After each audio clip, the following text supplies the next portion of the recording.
নওগাঁ জেলার সরকারি প্রতিষ্ঠানের একজন অধ্যক্ষ তার ছাত্রীকে ওড়না ছাড়া দেখতে চেয়েছেন। এই বিষয় নিয়ে দেখলাম প্রচুর তোলপাড়, প্রচুর মাতামাতি। আমি মানতেছি শিক্ষকের দোষ ছিল, কিন্তু ভাই একটা কথা বলুন, এক হাতে কিন্তু তালি বাজে না। আপনারা ভালো করে দেখেন, স্ক্রিনশটগুলো আমি করেছি, করে দেখলাম মেয়েটার মেসেজগুলা খুবই সুন্দর ছিল, এতটাই ভদ্র যে কি এটা হওয়ারই ছিল, না হওয়ার কিছু নাই। মেয়েটা যদি এতই ভদ্র হতো তাহলে শিক্ষকের কথার অনুযায়ী বোঝা যাচ্ছে যে মেয়েটা আগেও তাকে ছবি দিয়েছে, তাহলে সে আগে কেন দিল? আর এতগুলা মেসেজ কেন করলো?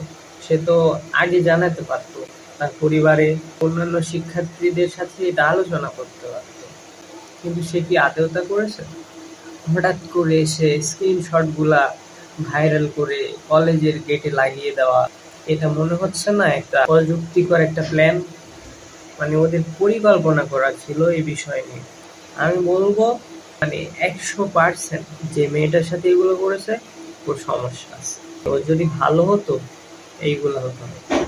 আশা করবো যে এইগুলো ভেবেচিন্তে একজন শিক্ষকের উপর দোষ দেওয়া হবে।